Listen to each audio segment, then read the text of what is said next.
ഒറ്റപ്പാലത്ത് ഒരു തിരുവോണ നാളിൽ ഒരു കൃഷ്ണകുമാർ എന്ന് പറയുന്ന ഒരാൾ ബഹ്റൈനിൽ വെച്ച് ഒരു ആത്മഹത്യ ചെയ്ത ഏതെങ്കിലും ഒരു വിഷയം അറിയാമോ? ശ്രദ്ധയിൽപ്പെട്ടായിരുന്നോ?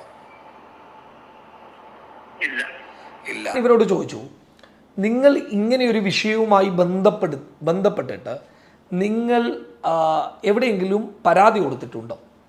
സ്വാഭാവികമായിട്ട് ഏതെങ്കിലും പോലീസ് സ്റ്റേഷനിലോ എവിടെയെങ്കിലും ഇല്ല എന്നാണ് ഈ സ്ത്രീയും. ഉണ്ണി വാവ വ്ളോഗ്സ് എന്ന് പറഞ്ഞ ചാനലിനകത്ത് അച്ഛൻ്റെ ആത്മഹത്യയായിട്ട് ബന്ധപ്പെട്ടിട്ട് ഇതിനോടകം തന്നെ അവർ 2 വീഡിയോ ചെയ്തിട്ടുണ്ടായി. അപ്പോൾ ഞാനും അത് റിലേറ്റ് ചെയ്തിട്ട് വീഡിയോ ചെയ്തിട്ടുണ്ടായി. അപ്പോൾ ഈ ഒരു വിഷയത്തിനകത്ത് അവരിങ്ങനെ കഴിഞ്ഞ വീഡിയോനകത്ത് അവർ പറഞ്ഞു വെച്ചെന്നു ആരെങ്കിലും ഇതിനകത്ത് ഒരു ഹെൽപ്പും കാര്യങ്ങളായിട്ട് അവരെ കോൺടാക്ട് ചെയ്യുന്നുള്ള രീതിക്ക് അവർ ആ വീഡിയോനകത്ത് പറഞ്ഞിട്ടുണ്ടായി.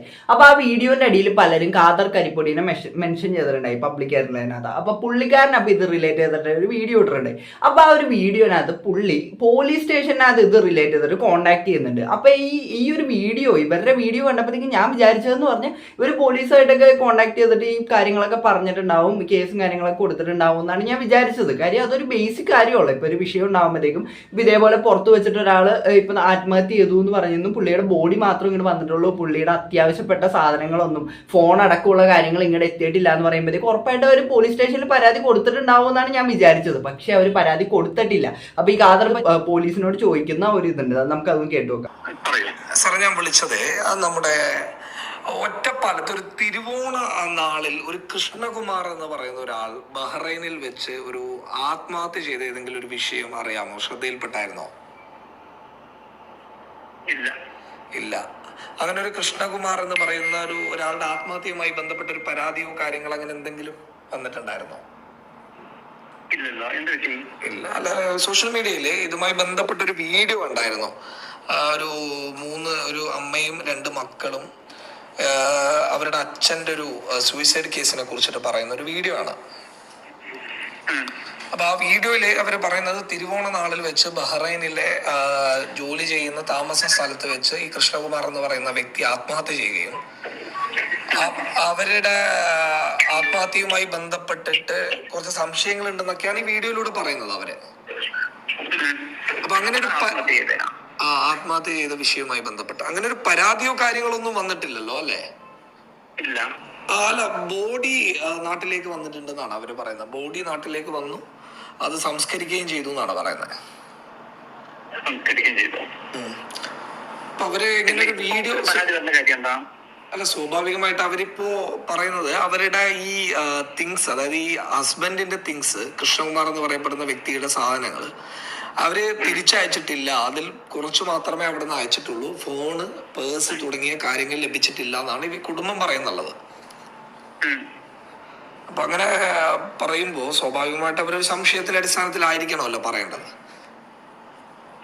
പക്ഷെ അവരാണെങ്കിൽ ഇങ്ങനെ ഒരു പരാതി കൊടുത്തതായിട്ടില്ല എന്ന് പറയുമ്പോ ഒരിതായി. കാരണം അതൊരു ഫാമിലിയാണ്. അവര് നിങ്ങൾ കണ്ടോന്ന് അറിയാം. ഞാൻ വാട്സപ്പിൽ അയച്ചുതരാം. ഞാൻ അയച്ചുതരാം. തിരുവോണ ദിവസം. ഓക്കെ, അപ്പൊ കേട്ടല്ലോ, പോലീസ് സ്റ്റേഷനിൽ ഇതുമായിട്ട് റിലേറ്റ് ചെയ്തപ്പെട്ട് ഒരു പരാതിയോ കാര്യങ്ങളോ ഒന്നും ചെന്നിട്ടില്ല എന്നാണ് അവിടുത്തെ പോലീസുകാർ പറയുന്നത്.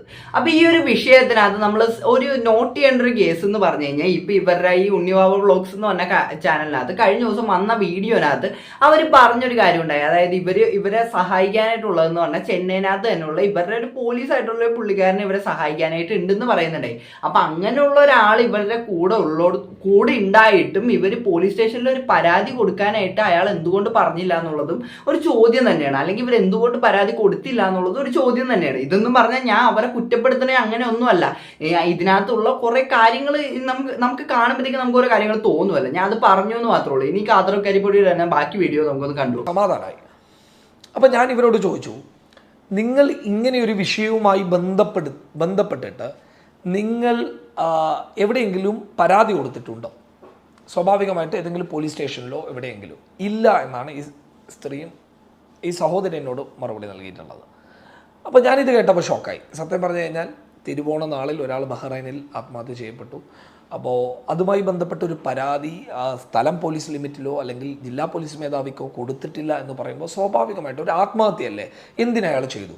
ഞങ്ങളുടെ കൂടെ സന്തോഷത്തിലുണ്ടായിരുന്നു എന്ന് പറയുന്ന ഈ വ്യക്തി എന്തിനവിടെ ആത്മഹത്യ ചെയ്തു എന്നുള്ളത് ഈ കുടുംബം ചിലപ്പോൾ ഇതിനെക്കുറിച്ച് അറിവില്ലാത്തതുകൊണ്ടായിരിക്കാം. അവരുടെ ചിലപ്പോൾ തെറ്റായി കാണണമെന്നില്ല. പക്ഷേ ഇവരുടെ കൂടെ ഒരു പോലീസ് ഉദ്യോഗസ്ഥനുണ്ടെന്നും അദ്ദേഹം ചെന്നൈ ആസ്ഥാനമായി പ്രവർത്തിക്കുന്ന ഒരാളാണെന്നും പറയപ്പെടുന്നു. അദ്ദേഹം നല്ല ഉദ്ദേശത്തിലായിരിക്കും ഇവരെ സഹായിക്കുന്നത്, കാരണം ഫാമിലി ആണല്ലോ.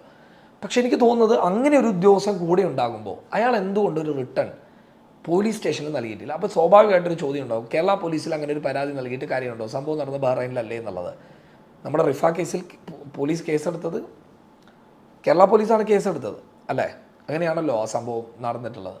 അപ്പോൾ കേരള പോലീസിന് കേസെടുക്കാം, എവിടെ നടന്നു കഴിഞ്ഞാലും കേരള പോലീസിന്, അയാൾ ഇന്ത്യക്കാരനാണല്ലോ, അതിൻ്റെ പേരിൽ അയാൾക്ക് കേരള പോലീസിന് കേസെടുക്കാം, വേണമെങ്കിൽ ബഹ്റൈനിൽ അന്വേഷണത്തിന് പോകാം, അതിനൊരു തടസ്സവുമില്ല. അതെന്തുകൊണ്ട് ഇവർ ചെയ്തില്ല എന്നുള്ളൊരു സ്വാഭാവിക സംശയമാണ് കേട്ടോ. അത് ഇവരെ കുറ്റപ്പെടുത്തുന്നൊന്നുമല്ല. എന്തുകൊണ്ട് ആ പോലീസുകാരൻ ഉണ്ടായിട്ടും അവരെന്തുകൊണ്ട് അങ്ങനെ ഒരു നീക്കം നടത്തി? ഇത് വാലിഡ് ആയിട്ടുള്ള ഒരു ചോദ്യം തന്നെയാണ്. അവർ എന്തുകൊണ്ട് അങ്ങനെ മൂവ് ചെയ്തില്ല? അത് കാര്യം ഉറപ്പായിട്ട് അങ്ങനെ ഒരു മൂവ് ചെയ്യേണ്ട, ഇപ്പൊ ബേസിക് ആയിട്ട് ഏതൊരാളും ചെയ്തിരിക്കേണ്ട ഒരു കാര്യമാണ്. ഇപ്പൊ ഇങ്ങനെ ഒരു വിഷയമൊക്കെ ഉണ്ടാകുമ്പോഴേക്കും പോലീസ് സ്റ്റേഷനിൽ ചെന്നൊരു പരാതി കൊടുക്കാന്നുള്ളത്, ആ ഒരു സംഭവം അവർ ചെയ്തിട്ടില്ല. അപ്പൊ അത് എന്തുകൊണ്ട് അവർ ചെയ്തില്ല എന്നുള്ളത് ഒരു ചോദ്യം തന്നെയാണ്. ഇനി ചിലപ്പോൾ അതിനൊരു ക്ലാരിഫിക്കേഷൻ ആയിട്ട് ഒരു വീഡിയോയും കാര്യങ്ങളൊക്കെ ഇടുമായിരിക്കും. പിന്നെ ഇതുമായിട്ട് ബന്ധപ്പെട്ടിട്ട് ഇവർ പറഞ്ഞൊരു കേസ് ഉണ്ട്. അതായത് ഇവർ HR വിളിച്ചിട്ട് ഇങ്ങനെ ചോദിച്ചപ്പോഴത്തേക്കും HR അതൊന്നും അറിയില്ല എന്നുള്ള രീതിക്ക് പറഞ്ഞു എന്നുള്ളൊരു വിഷയം. അപ്പൊ ഈ ഒരു ഇനതും കാദർ കരിപ്പൊടി ഇപ്പൊ ഈ മരിച്ചു പോയിട്ടുള്ള ഇവർ ഈ ഹസ്ബൻഡിന്റെ ബ്രദറിനെ വിളിച്ചിട്ട് ഇതുമായിട്ട് ഡീറ്റെയിൽസ് കാര്യങ്ങളൊക്കെ ചോദിച്ചപ്പോഴത്തേക്കും ബ്രദർ പറഞ്ഞ കുറച്ച് കാര്യങ്ങളുണ്ട്. നമുക്ക് അതും കൂടെ ഒന്ന് കേട്ടു പറ്റുന്ന കുറച്ച് കാര്യങ്ങൾ പറയാം.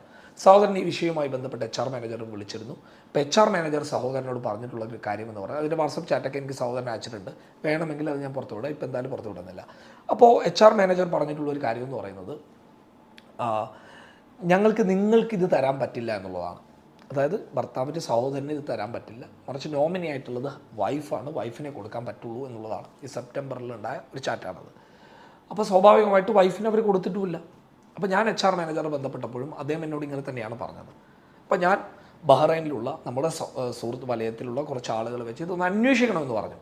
കാരണം എന്നെ മെൻഷൻ ചെയ്തതാണല്ലോ. അപ്പൊ ഇവിടെയാണ് എനിക്ക് ഈ ഒരു വിഷയത്തിനകത്ത് പിന്നെയും ദുരൂഹതകൾ കൂടുന്നതായിട്ട് തോന്നിയത്. അതായത് ഇപ്പൊ HR വിളിച്ചിട്ട് ഈ ബ്രദർ ചോദിച്ചപ്പോഴത്തേക്ക് HR പറഞ്ഞ് നോമിനി ആയിട്ടുള്ള വൈഫിന് മാത്രമേ ഇതുമായിട്ടുള്ള കാര്യങ്ങളൊക്കെ കൊടുക്കുകയുള്ളൂ എന്ന് പറഞ്ഞു. പക്ഷെ വൈഫ് ചോദിക്കുമ്പോൾ ഇവർ ഈ സാധനം കൊടുക്കുന്നുമില്ല. അപ്പൊ അവിടെയാണ് ഈ ഒരു വിഷയത്തിനകത്ത് പിന്നെയും ദുരൂഹതകൾ, അതായത് ഈ HR ബന്ധപ്പെട്ടിട്ടും അതേപോലെ എന്തൊക്കെയോ ഇപ്പോഴും പുറത്തു വരാനുണ്ട് ഈ ഒരു വിഷയത്തിനകത്ത് എന്നുള്ളൊരു സംഭവം പിന്നെയും വരുന്നത്. അപ്പൊ നമുക്ക് ഇനി കാദർ കരിപ്പൊടി തന്നെ ബാക്കിയുണ്ടോ? അവിടെ നിന്ന് വരുന്ന മൊബൈൽ ഫോൺ അടക്കം പോലീസിൻ്റെ പരിശോധനയുടെ ഭാഗമായിട്ട് മുന്നോട്ട് പോവുക. കാരണം കൃഷ്ണകുമാറിന് എന്തു പറ്റി എന്നുള്ളത് അന്വേഷിക്കണം. എനിക്ക് പറയാനുള്ളത്, ആരാണെങ്കിലും ഈ വിഷയത്തിൽ ഒരു പരാതി കൊടുക്കുക എന്നുള്ളതാണ്. പരാതി കൊടുക്കുക. അത് കൃഷ്ണകുമാറിൻ്റെ സഹോദരന്മാരാണെങ്കിലും അല്ലെങ്കിൽ ഈ പറയുന്ന ഭാര്യയും മക്കളും ആണെങ്കിൽ പോലും അവരൊരു വ്യക്തമായ ഒരു പരാതി കൊടുക്കുക. ആ പരാതിയുടെ മേലിൽ നമുക്ക് കാര്യങ്ങൾ അന്വേഷിക്കാം. എന്തായാലും ഞാനും ഒരു അന്വേഷണം നടത്തുന്നുണ്ട്. പൊതുവേ ഈ കുടുംബത്തിന് കുറേ കാര്യങ്ങൾ എന്നോട് ഈ കുടുംബം പറഞ്ഞിട്ടുണ്ട്, അത് പറയാം. അതായത് അവർക്ക് ഭയങ്കര സൈബർ അറ്റാക്ക് ഉള്ളത് കൊണ്ടാണോ എന്നുള്ളത് അറിയില്ല, എന്നോട് കുറച്ച് കാര്യങ്ങളൊക്കെ പറഞ്ഞിട്ടുണ്ട്. ഒരുപാട് ആൾക്കാർ വിളിക്കുന്നുണ്ടെന്ന് പറയുന്നുണ്ട്. അപ്പോൾ അവരെ മോശമായിട്ട് ആരും വിളിക്കരുത്, അവരെ ബുദ്ധിമുട്ടാക്കരുത്. അവരെന്തായാലും അവിടെ നിൽക്കട്ടെ. അവരുടെ ഒരു അച്ഛൻ പോയതിൻ്റെ പേരിൽ, ഒരു ഭർത്താവ് പോയതിൻ്റെ ഒക്കെ ഒരു സങ്കടം ആ കുടുംബത്തിന് ഉണ്ടാകാം. ഈ കേസ് ക്ലിയറായിട്ട് നമുക്ക് അന്വേഷിക്കാം. ഞാനൊന്ന് നോക്കട്ടെ, എന്നെക്കൊണ്ട് പരിപൂർണ്ണമായിട്ട് പറ്റുമെന്നുള്ളത് അറിയില്ല.